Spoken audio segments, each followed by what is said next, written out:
Le Seigneur vous bénisse, ainsi que toutes les sœurs qui seront connectées après, et sans oublier aussi nos frères qui seront connectés après, soit sur la personne. Et par la grâce de Dieu, je vous salue, ceux qui vont suivre cette émission en rediffusion, que le Seigneur puisse vous bénir. Donc, rapidement, nous allons continuer notre deuxième partie. Nous sommes dans la famille de Noé.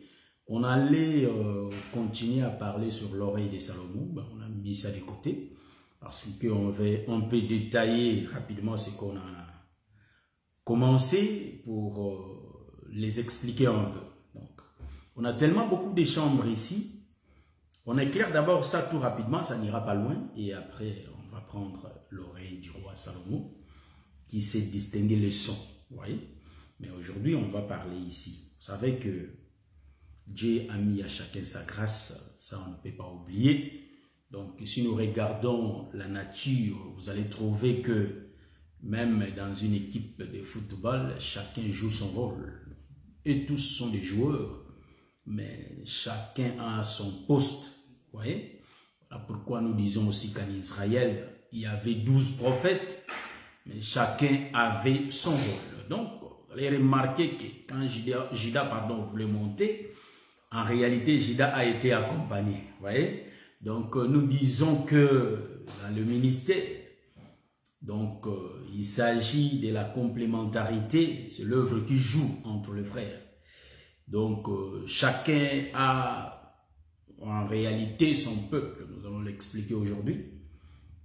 Nous disons que les grâces se diffèrent. Vous voyez?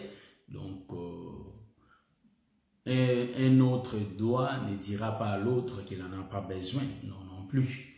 Je salue ma bien-aimée Liliana Santos depuis London. Que le Seigneur vous bénisse. Nous allons prier le Seigneur pour que nous continuions notre enseignement. Aujourd'hui, je vais parler tout doucement, lentement, langsaam, comme disent les Allemands, langsaam comme les Allemands disent. Donc, mollo, mollo, mais on va progresser. Si ça finit pas, c'est pas grave. On n'est pas dans une compétition, ni on fait la course, ni dans une course. Donc, on va parler tout doucement et petit à petit, nous allons en réalité progresser. Je vais prier le Seigneur pour que nous commençons. Éternel, nous te bénissons pour ce moment. Parle-nous en ce lieu, Éternel, nous avons besoin de t'écouter. Que cet enseignement puisse changer nos vies, Père de gloire, car nous voulons que nos vies soient transformées au nom de Jésus. Si nous nous approchons de toi, nous faisons comme Israël qui s'approchait de toi. Et à chaque fois Israël s'approchait de toi, Israël, en réalité, il changeait leur marche. Et il devenait toujours meilleur. Voilà pourquoi nous aussi, nous approchons, Éternel, mon Dieu, mon roi, au bas de ta croix, afin que nos vies changent, que nous devenions meilleurs. Assiste-nous en ces moments et parle-nous pour que nous soyons édifiés. Et parle-nous, Éternel, mon Dieu, mon roi, pour que nous ayons la connaissance. Car tu dis dans les Écritures que pour ton peuple, Éternel, tu donnes la connaissance. Mais pour les manger et les boire, tu donnes à tout le monde. Mais la connaissance est réservée pour ton peuple. Voilà pourquoi, Éternel, nous sommes là. Nous sommes présents pour t'écouter. Donne-nous ta connaissance. Au nom de Jésus. Amen. Je vous rechalome au nom de Jésus. Prenons rapidement l'écriture. Nous sommes dans le livre de Genèse. Prenons Genèse. Ça, c'est la deuxième partie. Genèse chapitre 9. Nous allons répéter l'écriture comme d'hab, mais l'explication n'est pas la même. Genèse chapitre 9, le verset 18. Nous lisons au nom de Jésus. Les fils de Noé qui sortirent de l'arche étaient Sem, Cham et Japheth. Cham fut le père de Canaan. Ce sont là les trois fils de Noé, et c'est leur postérité qui peupla toute la terre. Noé commença à cultiver la terre et planta de la vigne. Et le but du vin s'enivra et se découvrit au milieu de sa tente. Cham, père de Canaan, vit la nudité de son père et il rapporta dehors à ses deux frères. Alors Sem et Japheth prirent le manteau, les mirent sur leurs épaules, marchèrent à reculons et couvrirent la nudité de leur père, comme leur visage était détourné, ils ne virent point la nudité de leur père. Amen. Voilà. Voilà. C'est ça l'écriture. Je rajoute comme la fois dernière. Donc je suis dans le livre d'Exode, chapitre 8, le verset 4. Nous lisons: le 7e mois, le 17e jour du mois, l'arche s'arrêta sur les montagnes d'Ararat. Amen. Comme on a dit aujourd'hui, on va parler tout doucement. Que le Seigneur vous bénisse, vous tous qui êtes encore connectés. Et bien aimé, vous savez que j'avais parlé des choses la fois dernière, ou soit le samedi passé. C'est ce que je vais essayer un peu de compléter avant que nous continuions. Ouais, il y avait beaucoup que je n'avais pas dit aussi. Nous allons essayer petit à petit entrer dans le bain de notre enseignement. Ouais. Donc, on avait donné, je crois, 2 aspects de voir cette écriture. Nous pouvons expliquer 3 ou 4, mais viendra les autres qui peuvent expliquer 5, 6, 7e aspect de voir cette écriture. Ouais. Disons qu'on n'a pas une seule façon d'expliquer la révélation, car la révélation, c'est Dieu lui-même qui se cache et il se révèle, mais cela dépend de la position du soleil, car toute révélation dépend de la position du soleil. Si la position du soleil est très haut, donc les choses aussi changeront par rapport si le soleil fait vitement sa course, voyez-vous. Donc, si le soleil s'approche tout près de nous, nous allons dire que la révélation aussi prendra une autre tangente. Vous voyez? Donc, tel que ici, j'avais bien expliqué que nous avons retrouvé Ésaïe 53, là où notre frère Cham est en train de déshabiller en réalité Noé. Bon, noir sur blanc, on n'a pas vu. Car noir sur blanc, on a bien lu que Noé, en réalité, s'est découvert dans sa chambre. L'enfant qui a vu sa nudité, en réalité, c'était bien notre frère Cham. Et nous disons que par rapport à la révélation, aujourd'hui, on va essayer de se dévoiler. Comment voir ça? On cherche toujours une autre écriture qui démontre ça. Voilà pourquoi quand le prophète parle, il parle en parabole. Et les prophètes se complètent. C'est pourquoi, quand j'ai commencé à parler, j'ai dit que le ministère est une question de complémentarité. Il n'y a pas les combats dans le ministère. Vous voyez? Mais il n'y a que la complémentarité. Est-ce que vous voyez ça? Voilà pourquoi, bien aimé, on a compris ces choses. Que nulle part, j'ai vu dans les Écritures, là où le frère Paul et Pierre se battent, à cause des Écritures, il n'y en a pas nulle part. Donc, c'est ça le modèle qu'il faut suivre. Vous voyez? Donc, ici, dans les Écritures, nous voyons même les Écritures ne se chamaillent pas. Les Écritures sont des frères qui s'embrassent. Voyez-vous? C'est les écailles des crocodiles. Voyez-vous que le crocodile, c'est un animal. Voyez? Donc, nous sommes des animaux. Voyez? Donc, nous avons des écailles. Hein? Donc, même l'air, le vent ne peut pas passer au milieu de nous. Cela veut dire quoi? Je suis en train d'expliquer que les Écritures rendent témoignage de Jésus. Donc, Jésus et son corps ne se battent pas, mais Jésus s'entend bien avec son corps, qui est l'Église. Ouais. Donc, ici aussi, les Écritures sont des sœurs. Hein? Ce sont des sœurs. Ce sont des frères. Ouais. Donc ici, nous essayons un peu d'expliquer ces choses. Pour dire quoi? Si nous avons dit que, en réalité, c'est Cham qui avait déshabillé son père Noé, là nous disons que Amen. Parce que j'ai lu une autre écriture. Je vais prendre cette écriture pour commencer là où les frères sont en train de travailler. Mais pour que Cham enlève le vêtement de Noé, en réalité, Cham avait écouté. Dieu parlait.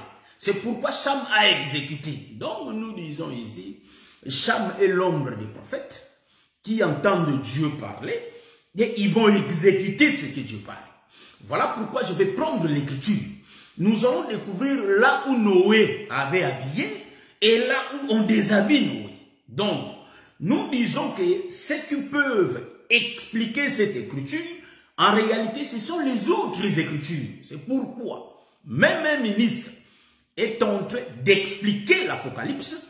En réalité, il lit les autres écritures pour arriver à donner l'explication au livre de l'Apocalypse. C'est la même chose que les Écritures s'expliquent. Vous voyez? Donc, Awa, ici, là, Awa, ici.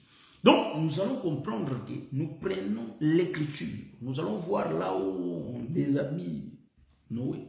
Donc, nous sommes dans le livre de Genèse, rapidement. Genèse chapitre 20.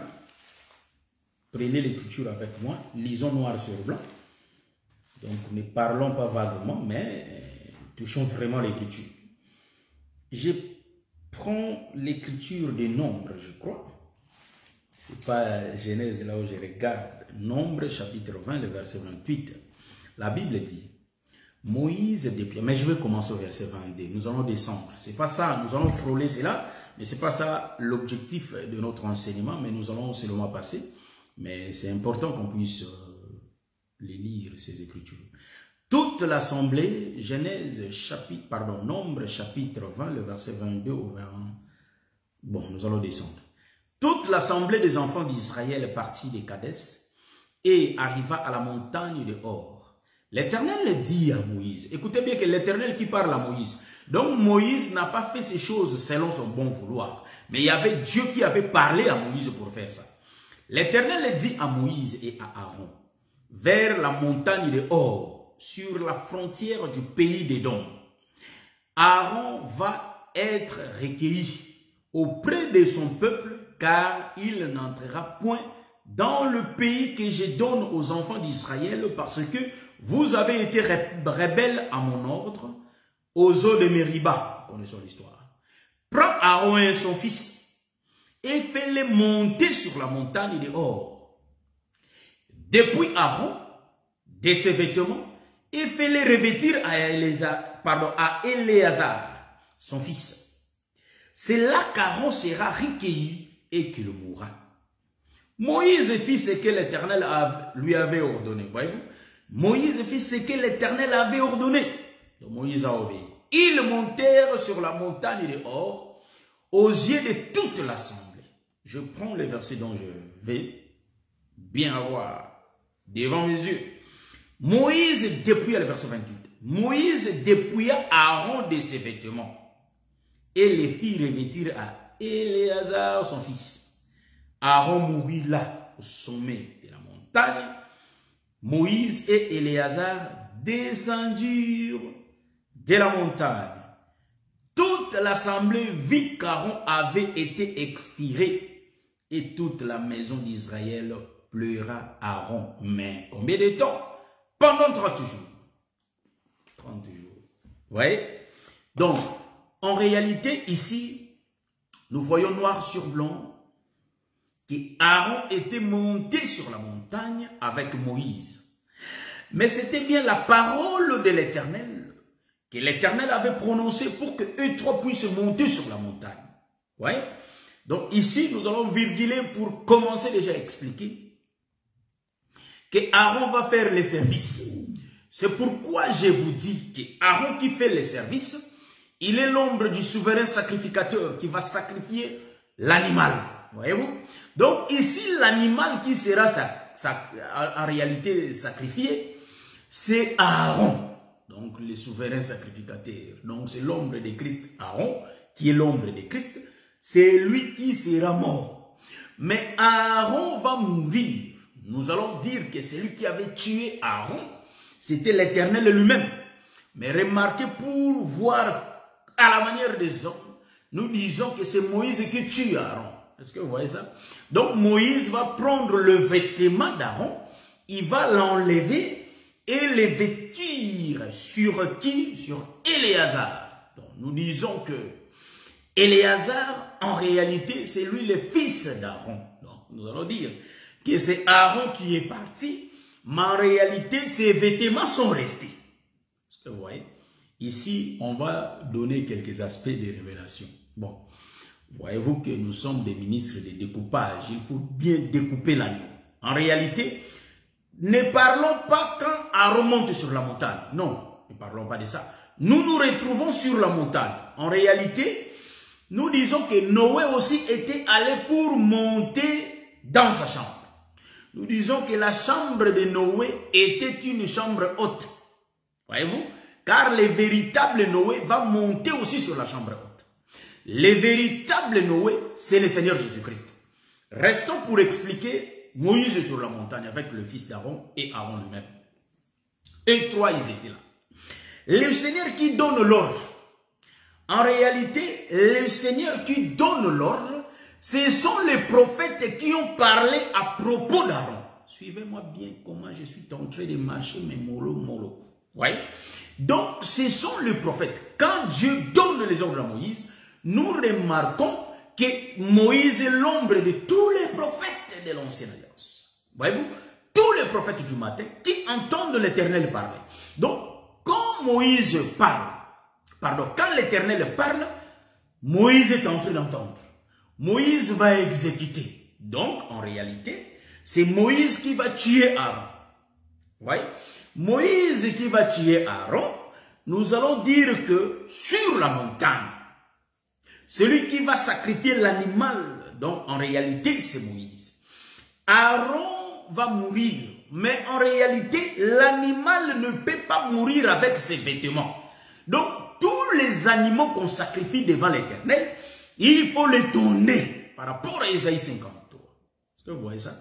Voilà pourquoi vous allez remarquer sur la montagne, Moïse fait le service étant l'ombre des souverains sacrificateurs. Est-ce que vous voyez ce que je suis en train d'expliquer? Tous les animaux qu'on sacrifie devant l'Éternel, on les enlève la peau. Est-ce que vous voyez? Donc la peau qui signifie que la peau ne part pas avec le sacrificateur. Je suis dans le livre d'Ésaïe 50. Quand nous donnons des écritures, des versets, il faut bien regarder. En réalité, on regarde très bien là où nous sommes en train de toucher l'écriture. Parce qu'on ne peut pas parler vaguement sans qu'on ait l'appui des écritures. Donc quand on explique les écritures, il faut qu'on ait l'appui des autres témoins. Est-ce que vous voyez ça? Ici, on fait le mouvement d'enlever le vêtement de qui? D'Aaron. Ah, donc nous comprenons que Aaron doit monter sur l'autel pour mourir. Mais remarquez, on peut virguler aussi. Bon, je finis d'abord la pensée. Moïse va dépouiller Aaron. Il va enlever ses vêtements. Moïse est l'ombre des chambres qui va enlever le vêtement de Noé. Là, on n'a pas vu, mais ici, on voit ça clair. Ça explique Noé dans sa tente avec, en réalité, avec qui? Avec Cham. Donc, Cham est l'ombre de Moïse qui va tuer. Mais remarquez une chose. Ici, vous allez chercher Éléazar. Éléazar va porter ses vêtements. Est-ce que vous voyez ça? Or, quand en réalité Moïse fait le service, il est l'ombre du souverain sacrificateur qui va sacrifier l'animal. Moïse fait le mouvement de tuer. Or, Moïse, on peut tourner pour dire que Moïse est l'ombre des soldats romains. Hein? L'ombre des soldats romains qui vont tuer le véritable Aaron, pardon. Aaron sur la croix. Donc, Jésus, l'ombre d'Aaron, Jésus, l'ombre de Noé, Jésus, l'ombre de tous les prophètes. Est-ce que vous voyez ça? Bon, Dieu nous a donné ses langages pour expliquer ces choses. Chacun a reçu son langage selon son mandat. Nous, on ne peut pas copier quelqu'un parce que lui, il parle comme ça et nous aussi. Non, nous parlons de la sorte que le Seigneur nous dit de parler. Voyez-vous? Donc, ici, nous virgulons comme ça. Regardez. Ici, Moïse qui fait le service, l'ombre des soldats romains qui vont tuer Jésus. Vous voyez? L'ombre de Cham qui va déshabiller. Mais avant qu'on puisse tuer l'animal, les choses que nous sommes en train de lire, ça parle de celui qui va venir après. Donc, toutes les Écritures parlent de notre Seigneur Jésus-Christ. Voilà pourquoi vous allez remarquer, Moïse va faire le mouvement de déshabiller Aaron. Aaron ne peut pas partir avec ses vêtements.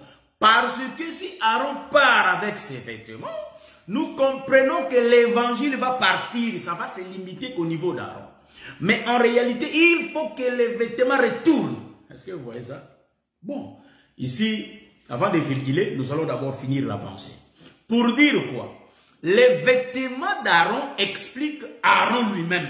Donc, Aaron est parti, mais Aaron est toujours au milieu de nous. Donc, c'est ça le Seigneur Jésus-Christ qui disait qu'il est parti, mais le Saint-Esprit viendra. Donc Jésus était resté au milieu de ses apôtres. Le Saint-Esprit, c'est le manteau qui était tombé entre les mains d'Élisée. Est-ce que vous voyez ça? Donc le Saint-Esprit était descendu dans la chambre haute. Le Saint-Esprit, c'est le Seigneur Jésus-Christ lui-même. Aaron est parti, mais Aaron est revenu, mais dans le corps d'Éléazar. Éléazar, c'est le fils d'Aaron. Or, le fils de Jésus, c'est les 12 apôtres. Est-ce que vous remarquez bien? Éléazar, l'ombre des 12 apôtres, le fils de Jésus.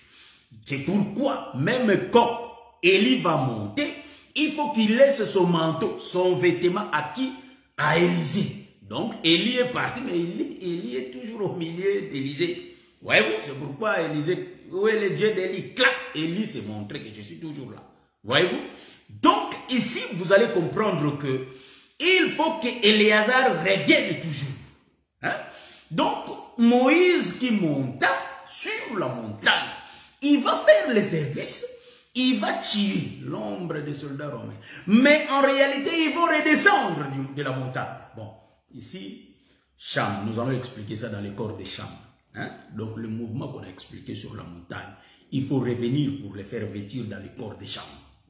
Vous voyez ça? Donc, vous allez me supporter un peu, mes bien-aimés, rapidement. Supportez-moi. Vous voyez?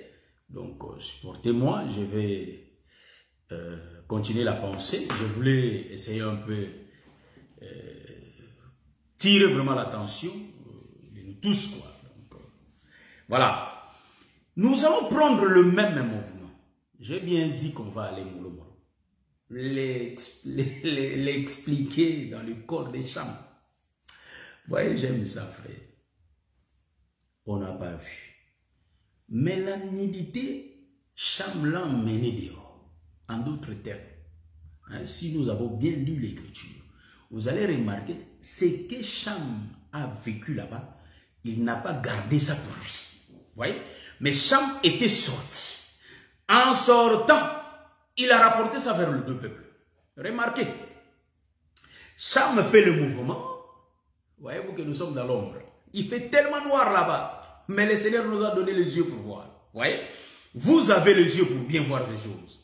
Donc, en réalité, Cham déshabille Noé. Il prend ce vêtement-là. Il va amener ça dehors. Vous savez quoi? Parce que Noé, en réalité, il est l'ombre de Christ qu'on va sacrifier. Mais dans la chambre. C'est pourquoi nous disons que la croix est la chambre. On avait dit ça la fois dernière. On va sacrifier Noé, mais en réalité, son vêtement, Cham l'amène dehors. Mais remarquez, ici, je vais tourner pour donner aussi les autres écritures. Jusqu'à revenir là où on a déshabillé Jésus, on l'a revêtu. Voyez-vous? Donc, c'est ça. Remarquez. Jésus, l'homme de Galilée, le véritable Noé. En réalité, Cham qui sort, quand il sort de la chambre pour aller dehors, nous comprenons que Cham qui sort de la chambre, il est l'ombre de Moïse qui sort, mais avec le vêtement. Je vais tourner encore pour essayer un peu de bien voir.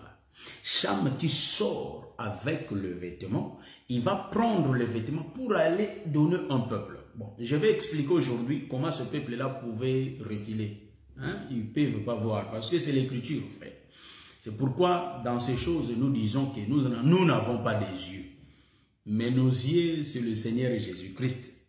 Pourquoi je l'ai dit, je vais donner l'écriture. Voilà. Donc ici, vous allez remarquer une chose.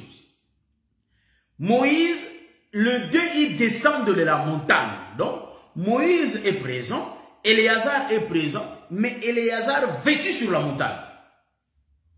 Là-bas, nous allons encore tourner. J'ai la patience de tourner aujourd'hui beaucoup. Mais quand Cham va sortir, il sera seul. Mais est-ce que quel rapport y a-t-il entre celui qui sort seul et celui qui sort, mais ils descendent, mais ils sont à deux? Est-ce qu'il y a-t-il un rapport? Nous disons oui, il y a les rapports. C'est la même chose. C'est seulement la façon de voir la lumière. Parce que si la lumière frappe l'homme, ça peut dégager tout comme 2 ombres, tout comme 3 ombres, tout comme une seule ombre. Cela dépend de la position du soleil. Voyez-vous? Donc ici, quand nous voyons l'écriture de Moïse, ça dégage ceux qui descendent de la montagne, ça dégage Moïse et Éléazar. Éléazar vêtu, voyez-vous? Donc, en d'autres termes, nous disons que ils étaient montés à 3, mais ils descendent à 2. C'est la même chose. C'est la même chose, ça va changer. Donc, ici, vous allez remarquer, ils ont monté à 2, mais il y a un qui était descendu. Vous voyez? Donc, nous terminons par l'écriture. Il y a un qui était descendu, c'était Cham. Ça, je vais le marier le 2. De ce côté ici, 2, de ce côté ici, 1. Pour bien voir là. Ok. Bien-aimé, remarquez une chose. Jésus sur la croix. Nous disons que nos yeux ont vu que Jésus était monté seul, mais ils étaient à 2. Vous voyez, est-ce que vous voyez ça, qu'ils étaient à 2? Car, en réalité, l'homme de Galilée ne marche pas seul. Jamais il a marché seul. Il marche ou soit 2 ou soit 3. Vous voyez? Si nous revenons, les gens qui ont été venus, en réalité, parler à Abraham, ils étaient à 3. Voyez-vous? Donc, en réalité, ils étaient à 3. Ils ont parlé. Mais quand Abraham les avait vus, il a dit, mon Seigneur, pas mes seigneurs, mon Seigneur. Moïse ne peut pas faire quelque chose si, en réalité, la réalité n'est pas là. Donc, il faut que la réalité soit là. L'ombre marche toujours en pair avec la réalité. C'est pourquoi ils vont monter à 3. Ils montent à 3 sur la montagne. Hein? Ils seront à 3. Mais pour descendre, en réalité, il n'y a que 2 qui descendent. Les 2 là sont qui? Je vais expliquer les 2. Les 2 qui vont descendre de la montagne, nous allons prendre 2 aspects pour essayer un peu de les expliquer. Nous aimons le Seigneur quand il nous donne des choses qu'on ne connaissait même pas, là où nous glorifions le Seigneur. Moïse et Éléazar qui descendent de la montagne, bien aimés, je les explique. Vous voyez, donc en réalité, ils sont au nombre de 2 qui descendent. Donc nous voyons que Moïse qui descend de la montagne est égal à Moïse et Éléazar. Moïse qui est le premier prophète, Éléazar c'est le deuxième prophète parce que il reçoit le mandat après Moïse. Mais Moïse était toujours là. Est-ce que vous voyez ça?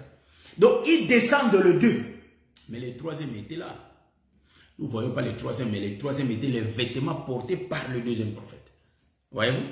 Donc, le 2 prophètes. C'est pourquoi vous allez remarquer, quand le premier prophète était déjà là, quand le 2e prophète vient, c'est le premier prophète qui va faire le mouvement pour que le 2e prophète meure. Est-ce que vous comprenez ça? J'ai touché, bon, ceux qui savent, qui connaissent la Bible m'ont vu.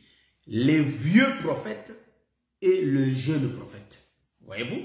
Donc, quand ils descendent de la montagne, en réalité, nous avons le vieux prophète et les jeunes prophètes.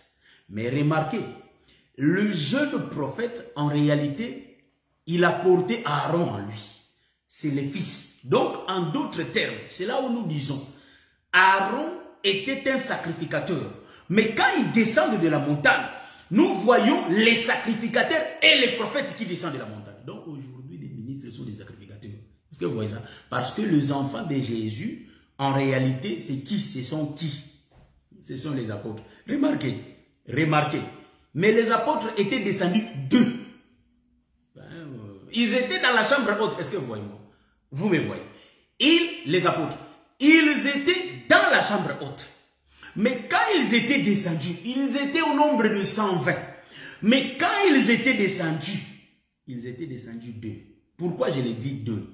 Parce que le chiffre 120, ils étaient réunis. Les tout là étaient devenus comme un seul homme. Parce que c'est les 12 fils qui forment le corps de Jacob. En réalité, Jacob est formé de 12 membres. Tous les 120 disciples étaient comme un seul corps, le membre du corps de Christ. Mais quand ils vont descendre, ils seront deux. Deux comment? Ils ont et la parole et le Saint-Esprit. En d'autres termes, ils ont la parole, ils ont la puissance. Voyez-vous? Donc Moïse et Éléazar représentent la parole et la puissance. Voyez-vous, c'est le ministère aujourd'hui. Remarquez une chose que j'ai dit. Je rentre pour expliquer les vieux prophètes et les jeunes prophètes. Ils vont descendre de la croix. Cela veut dire quoi? L'œuvre de la croix est passée. Après l'œuvre de la croix, le même mouvement continue. Sauf qu'on a sacrifié l'animal pour apaiser la colère de Dieu. Mais Dieu continue à agir par sa grâce la même chose. C'est pourquoi je dis, si vous croyez à moi, vous verrez des choses plus grandes que moi. Bon, je rentre pour essayer un peu d'expliquer, de continuer ma révélation. Pourquoi Éléazar était sorti seul? Mais moi, je dis qu'ils étaient descendus à deux. C'est la même chose. Éléazar, parce que de l'autre côté, ils étaient montés trois, ils sont descendus trois. Mais nous voyons deux. En réalité, ils étaient trois. Bon, qu'est-ce que je veux dire?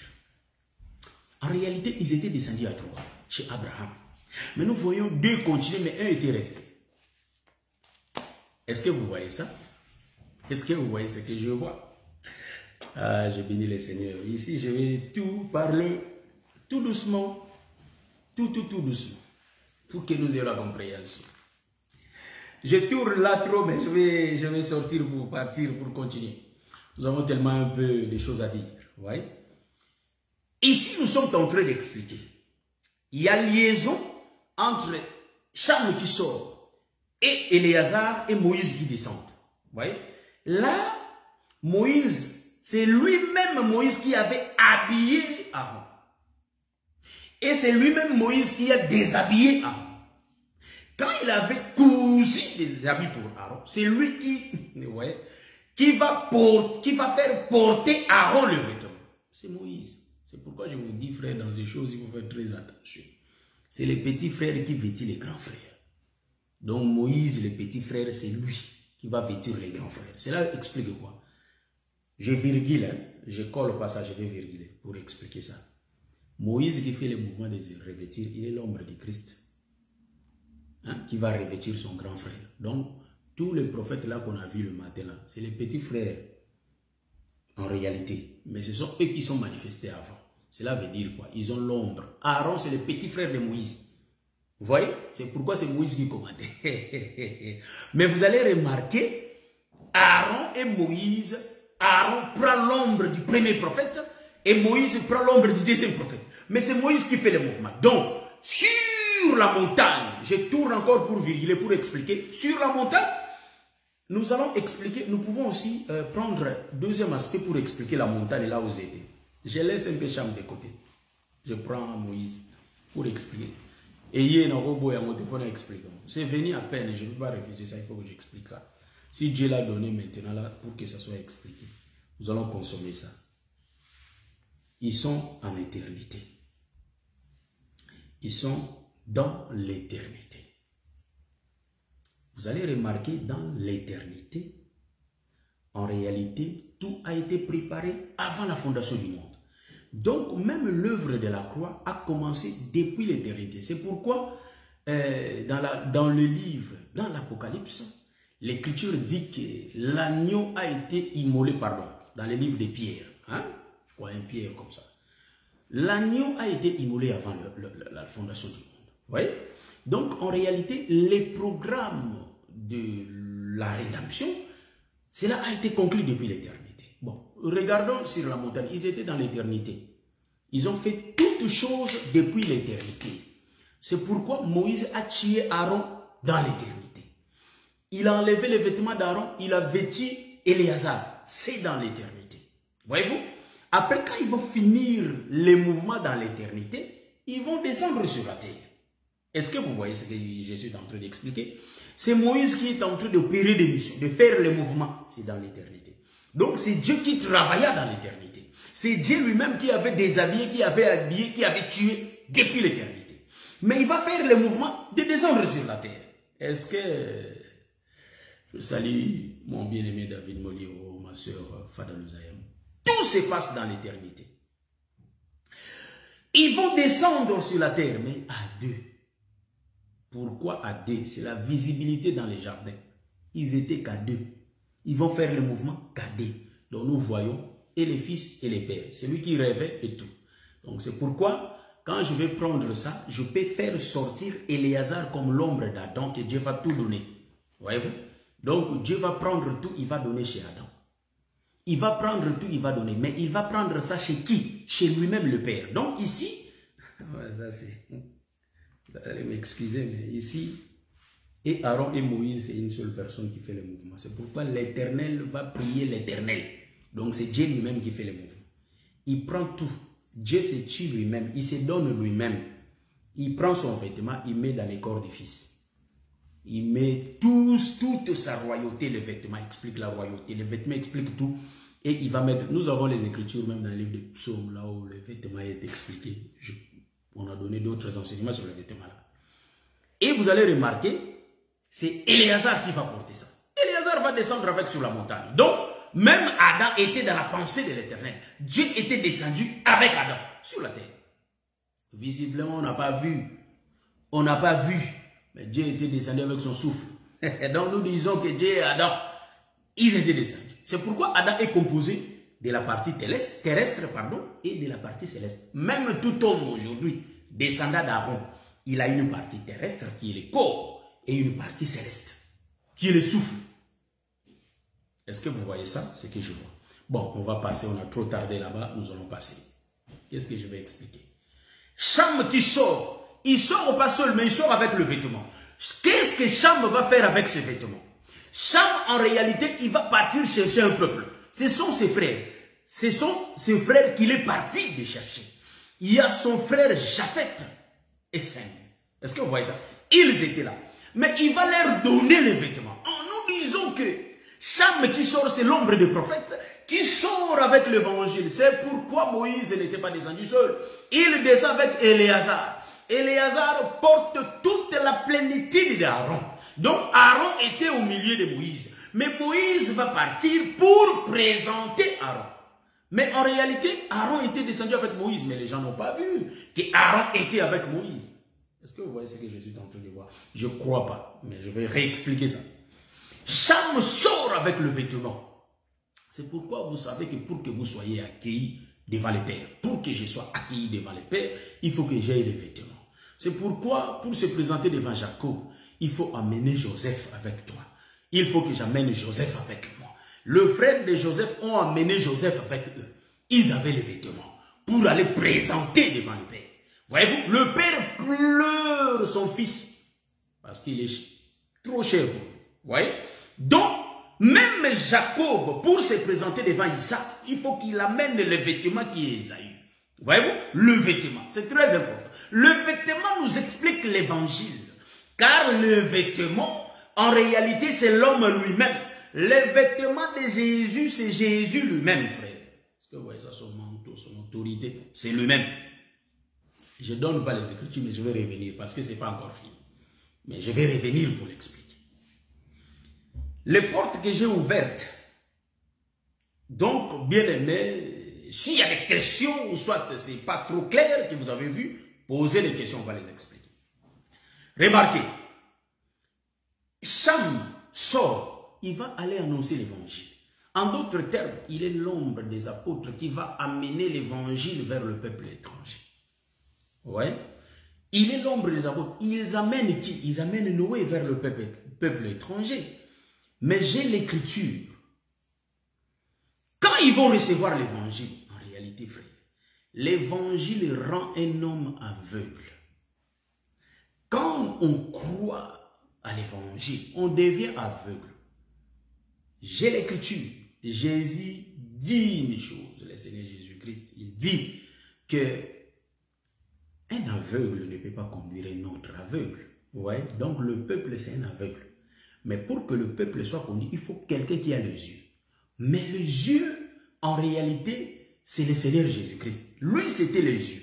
Il était les yeux du peuple.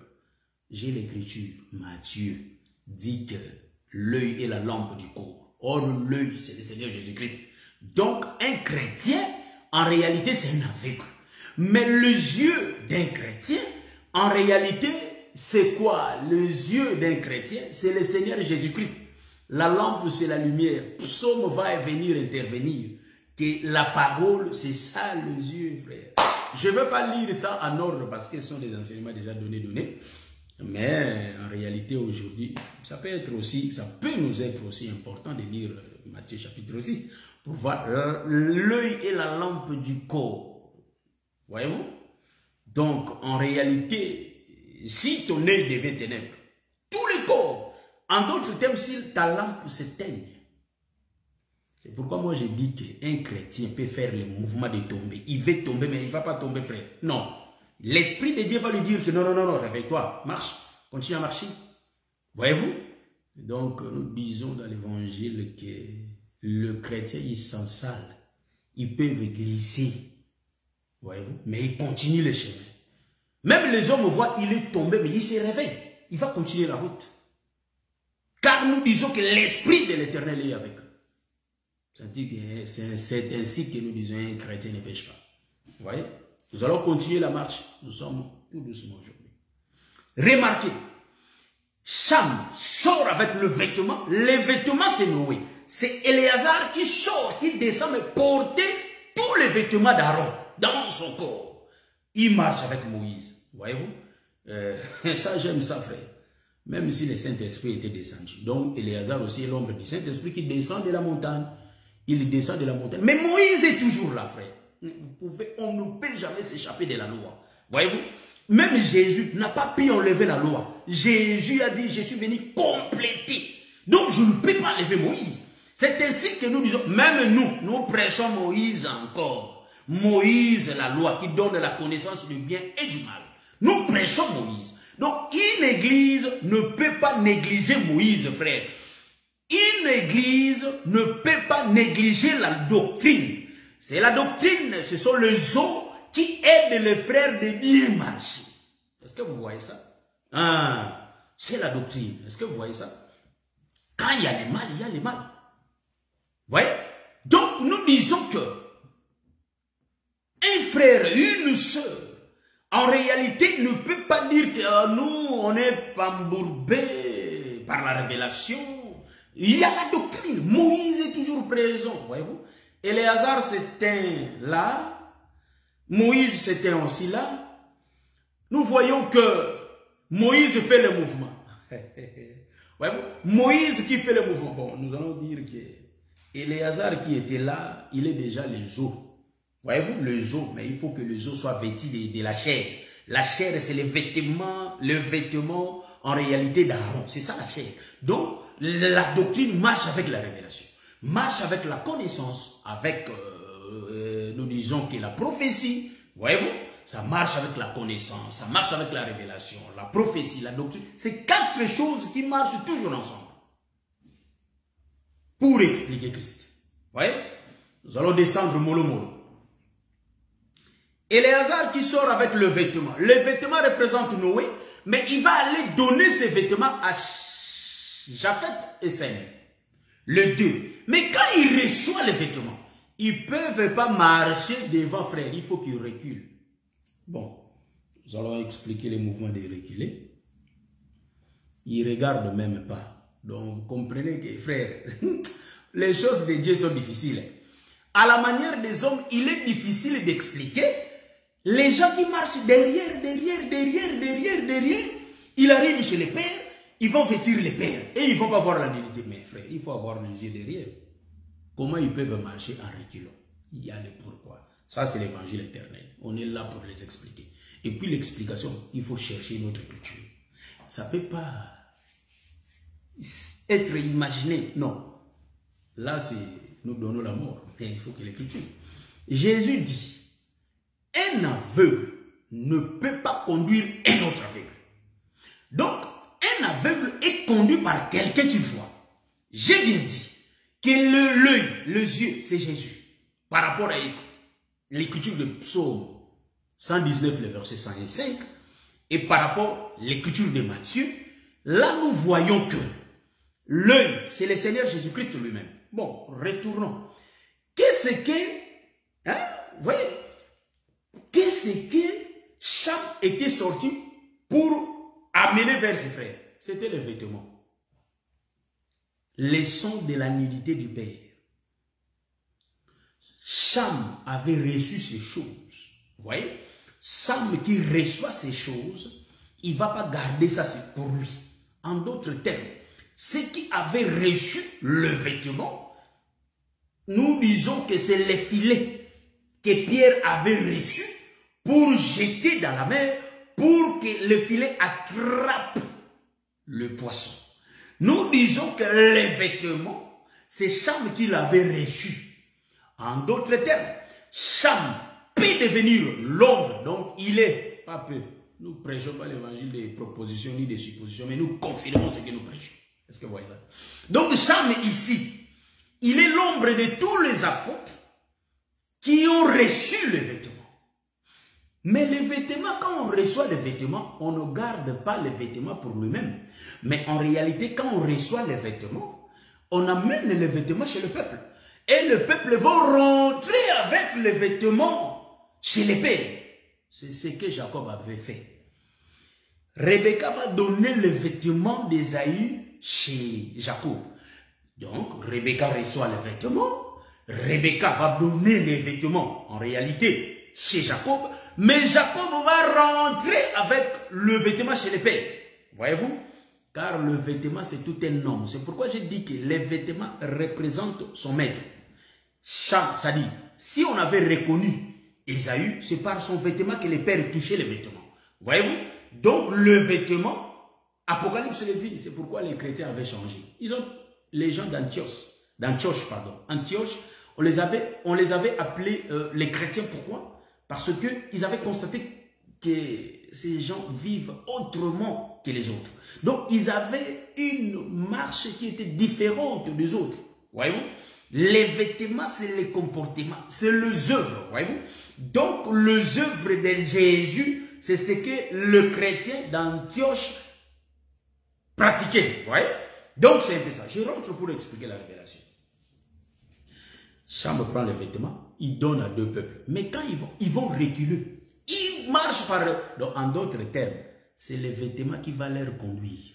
Parce que eux, ils sont des aveugles. Ils ne peuvent pas regarder parce qu'ils sont des aveugles. Ils ne peuvent même pas aussi voir. Ils ont des yeux, mais ils n'avaient pas. En réalité, ils ne voyaient pas. Mais la seule chose, celui qui connaissait le chemin, c'était les vêtements. Parce que le vêtement connaît bien la chambre haute. Les vêtements étaient descendus sur la terre et les vêtements rentrent au ciel. Est-ce que le bien-aimé frère François dit qu'il comprend? Vous voyez? Donc le vêtement, c'est ça l'habit là qui Sem et Japheth avaient. C'est l'habit là qui était devenu leur conducteur. Et ils ne pouvaient pas voir. C'est pourquoi nous disons, nous les chrétiens, nous ne voyons pas. Car les yeux des hommes voient que le mal. C'est pourquoi Dieu nous a aveuglés. Et il a mis ses yeux en nous qui est sa parole. Donc, nous ne connaissons pas le chemin du ciel.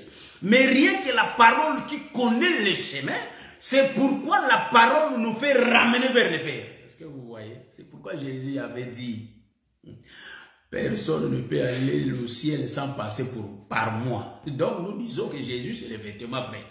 Personne ne peut aller au ciel s'il ne passe pas par Jésus. C'est pourquoi Jésus savait que toi, Élisée, tu ne connais pas la route, tu ne connais pas les chemins.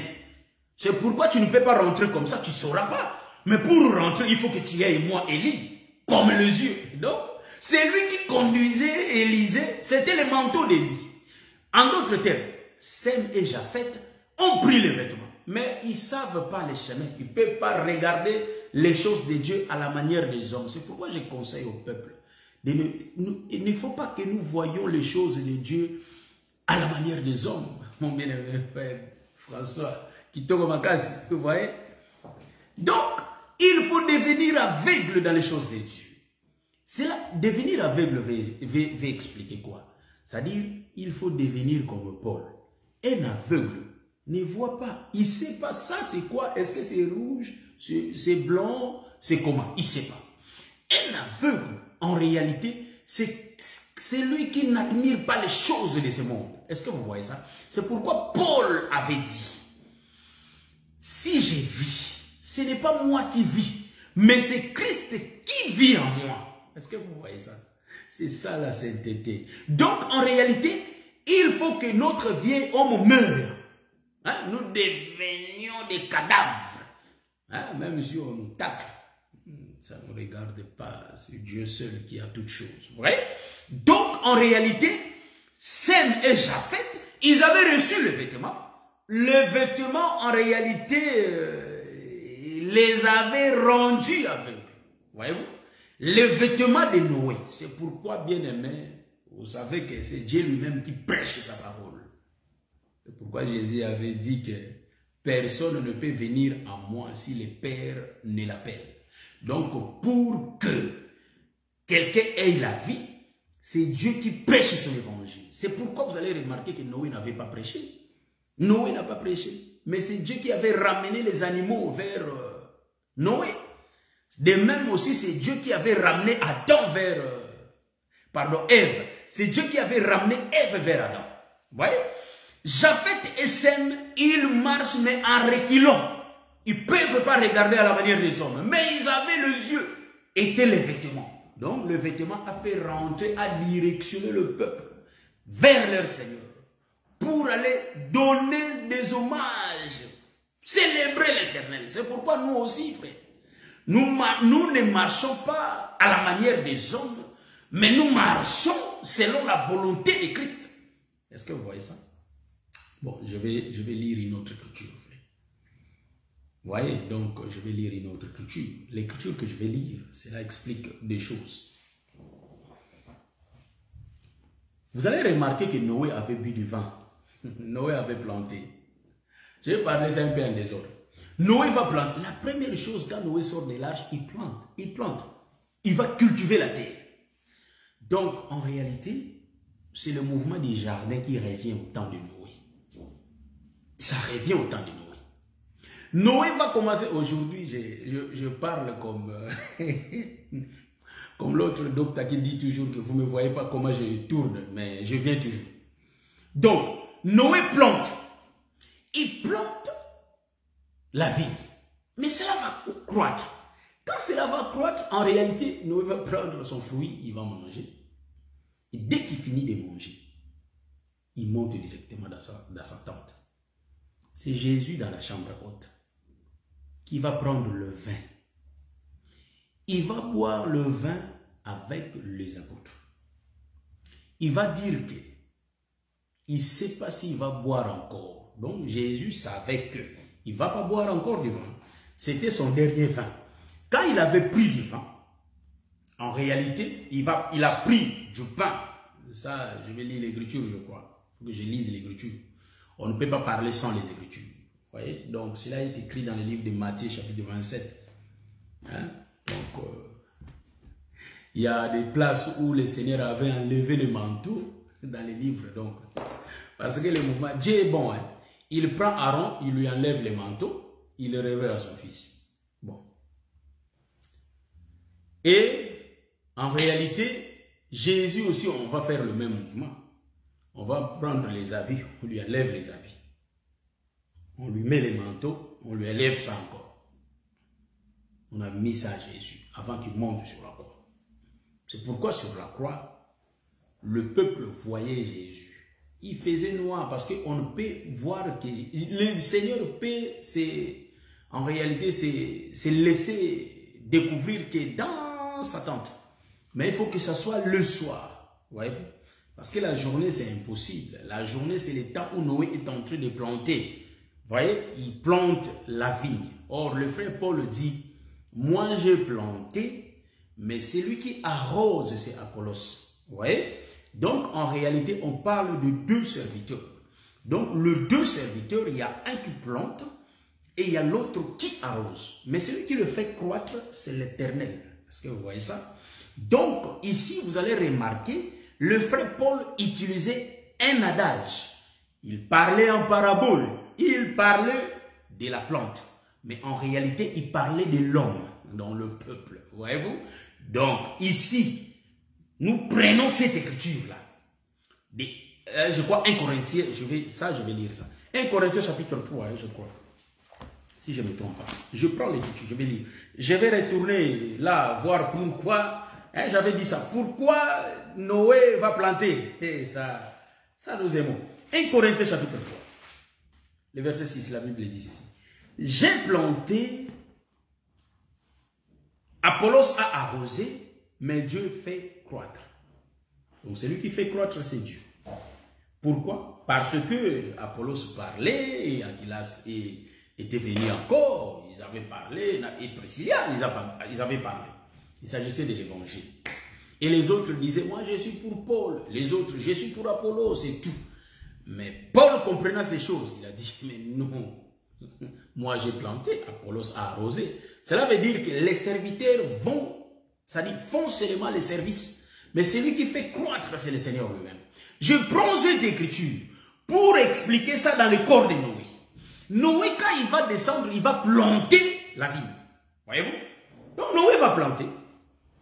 Donc c'est Adam qui va cultiver la terre. Parce que c'est ça l'objectif de Dieu. Il faut que la terre soit cultivée. Mais remarquez une chose.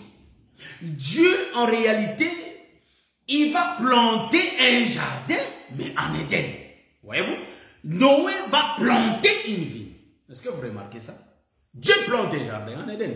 Noé plante une vigne. C'est le mouvement qui se répète. Dieu fait que répéter, mais pas de la même manière. Est-ce que vous voyez ça?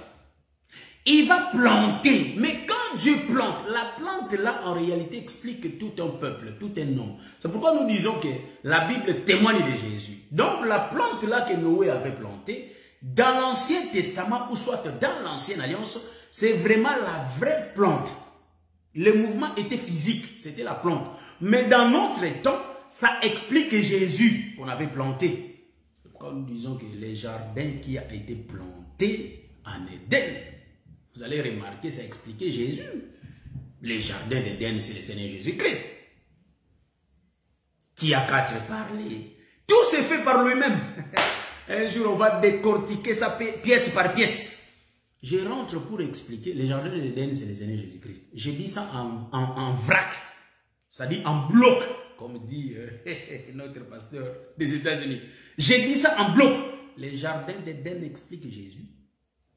Je reviens pour expliquer. C'est pourquoi quand Jésus était mort, son argent là, on avait acheté un champ. Est-ce que vous voyez ça? C'est lui qui explique les champs. Les champs du sang.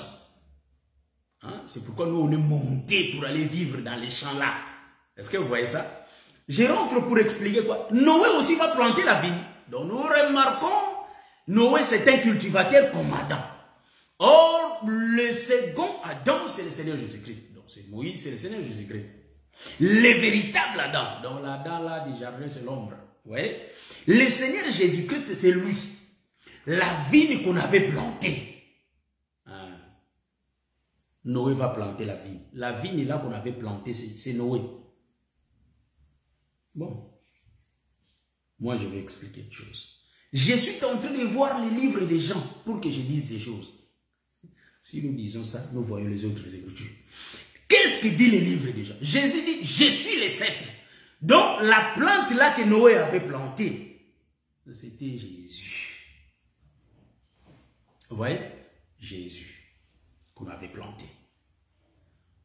Bon. Noé plantait, vous savez, je suis en train d'utiliser l'Éternel, pria l'Éternel. Genèse 34, je crois bien. Vous voyez? Noé est égal à la plante. La plante, c'est Noé. Noé, c'est le vent. Je viens même dans la troisième partie pour expliquer ça. En détail avec les Écritures. À l'appui. Vous voyez? Donc ici, c'est les Écritures qui parlent. Donc, Noé fait l'œuvre lui-même. Mais la plante là explique Noé lui-même. C'est pourquoi vous allez remarquer, Noé va finir par manger ça. J'aime ça, il mange la vigne. C'est pourquoi Jésus, c'est lui-même qui sera pressé. Parce que c'est lui la vigne qui sera pressée sur la croix. Voyez-vous? C'est Jésus qui... Mais lui-même, il va boire ça d'abord. Donc, en d'autres termes, Jésus-Christ va s'identifier avec le vin avant d'aller monter dans la chambre. La chambre, c'est la croix. C'est pourquoi Jésus, il a regardé Noé, il a dit, moi aussi, je ne peux pas aller dans ma tente si je ne bois pas. Il faut que je bois d'abord le vin. En d'autres termes, il est en train d'expliquer que c'est lui-même qui a été planté. Donc, Noé qui faisait des mouvements, en réalité, nous les voyons dans l'ancienne alliance. Mais si nous regardons dans notre temps, c'est Dieu qui opère tout en nous. Mais physiquement, on ne peut pas voir Dieu.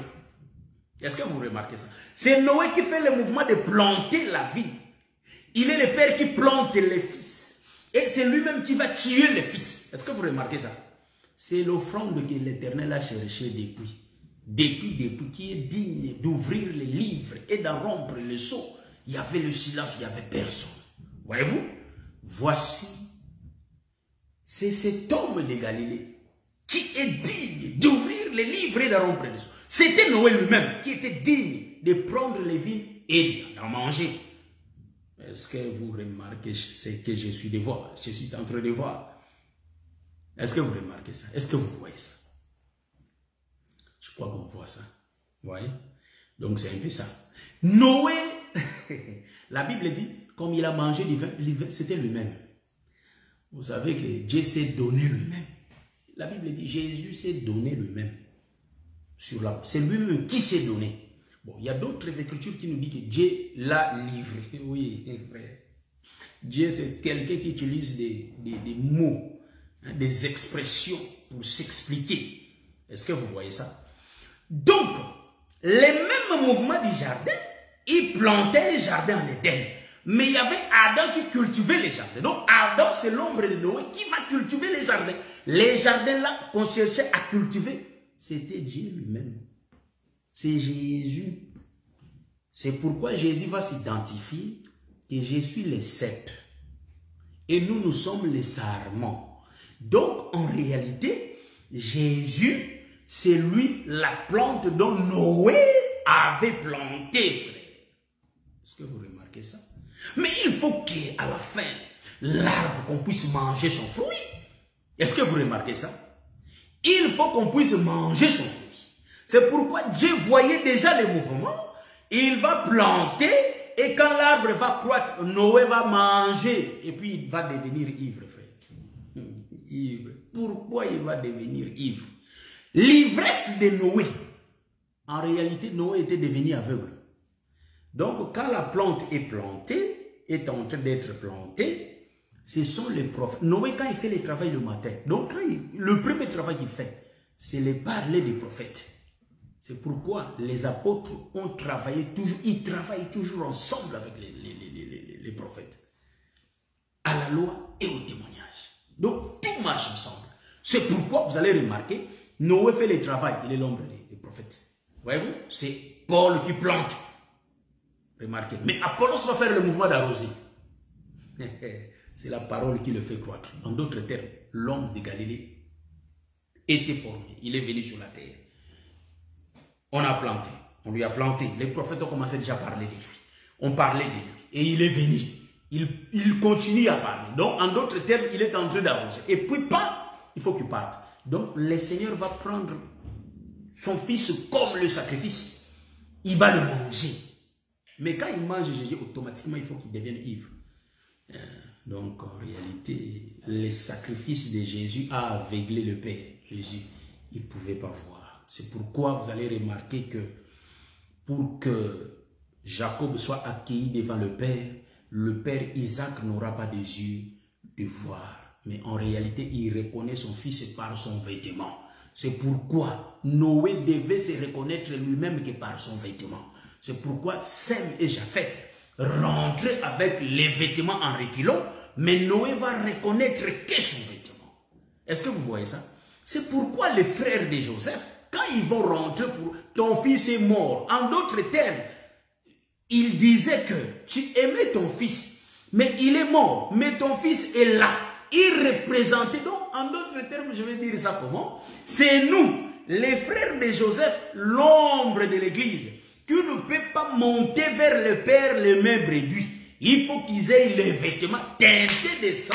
Le sang qui explique l'œuvre de la croix. En d'autres termes, on peut se présenter que vers le Père si le sacrifice a été fait.